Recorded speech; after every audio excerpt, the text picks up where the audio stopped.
मैं हूं ताजमहल का एक कारीगर। हाँ, जिसके हाथों ने उस मोहब्बत को पत्थर में तराशा।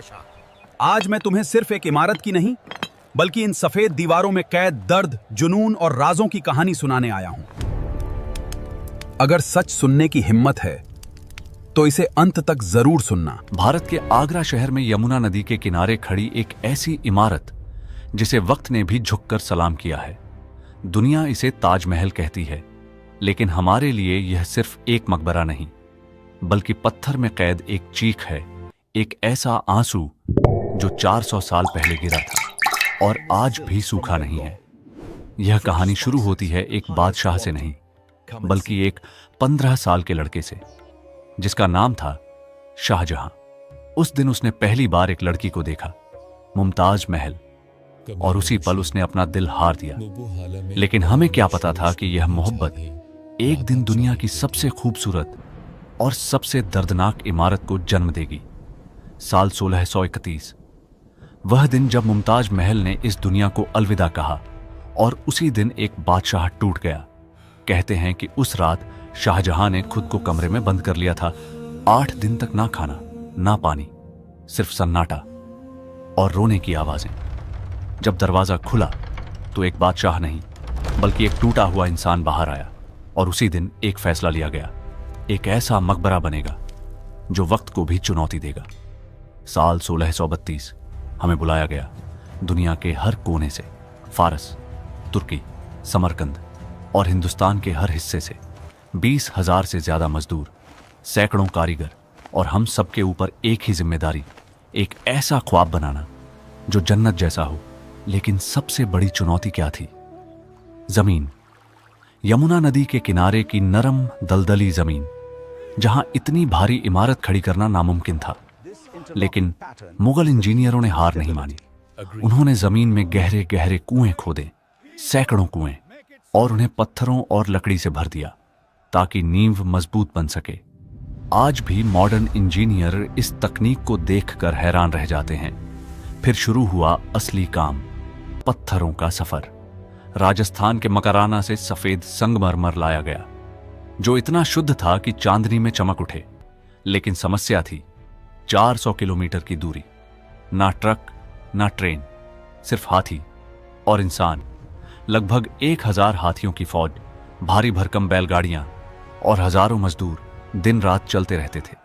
आगरा पहुंचने के बाद भी काम खत्म नहीं हुआ।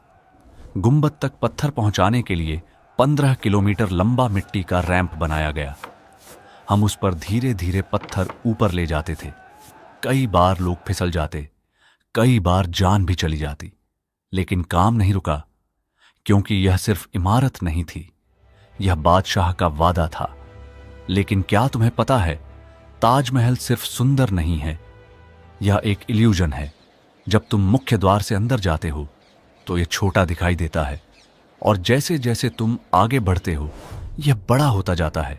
यह हमारी आंखों को धोखा देने की कला थी। चारों मीनारें सीधी नहीं हैं, हल्की सी बाहर की तरफ झुकी हुई हैं, ताकि अगर भूकंप आए तो वे बाहर गिरें, मकबरे पर नहीं। यह सुंदरता के साथ साथ सुरक्षा का भी कमाल था। दीवारों पर जो फूल दिखते हैं वे पेंट नहीं हैं, वे पत्थर हैं। 28 तरह के कीमती पत्थर अफगानिस्तान, तिब्बत, चीन, श्रीलंका, दुनिया भर से लाए गए। हम उन्हें संगमरमर में इतनी बारीकी से जड़ते थे कि लगता था जैसे फूल अभी खिल उठेंगे। लेकिन इस खूबसूरती के पीछे एक कड़वा सच भी था। दिन रात काम, थकान, चोटें और कई बार मौत। लेकिन इतिहास में हमारे नाम नहीं, सिर्फ बादशाह का नाम लिखा गया। फिर भी हमें गर्व था, क्योंकि हम कुछ ऐसा बना रहे थे जो अमर हो जाएगा। अब बात उस अफवाह की जिसे हर कोई सच मानता है। क्या हमारे हाथ काट दिए गए थे? नहीं, यह सच नहीं है। अगर ऐसा होता तो हम बाद में लाल किला और जामा मस्जिद कैसे बनाते?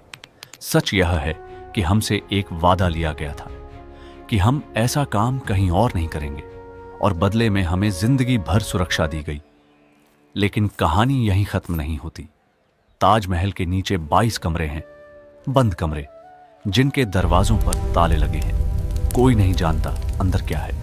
कुछ लोग कहते हैं वहां राज छुपे हैं, कुछ कहते हैं वहां इतिहास दफन है और कुछ कहते हैं सच इतना खतरनाक है कि उसे छुपाना जरूरी है। साल 1657 ताजमहल लगभग पूरा हो चुका था, लेकिन मुगल सल्तनत में तूफान उठ चुका था।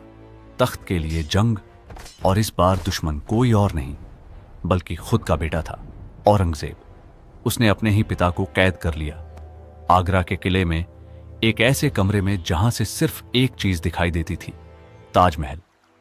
कहते हैं शाहजहां हर दिन घंटों उसे देखते रहते थे।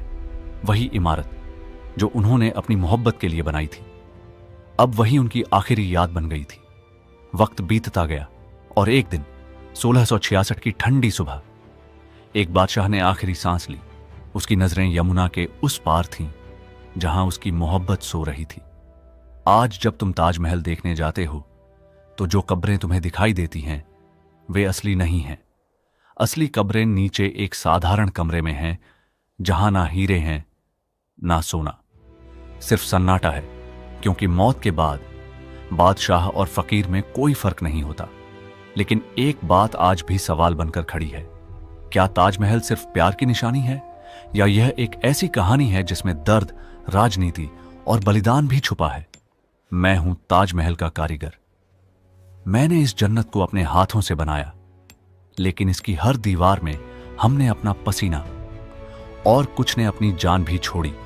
आज लोग इसकी खूबसूरती देखते हैं, लेकिन हम उसकी कीमत जानते हैं। अगर आपको यह कहानी पसंद आई हो तो वीडियो को लाइक करें, चैनल को सब्सक्राइब करें, क्योंकि इतिहास के ऐसे ही छुपे हुए सच हम आपको बताते रहेंगे। और अगली बार जब आप ताजमहल देखें तो सिर्फ उसकी खूबसूरती नहीं, उसके पीछे छुपा दर्द भी महसूस करें।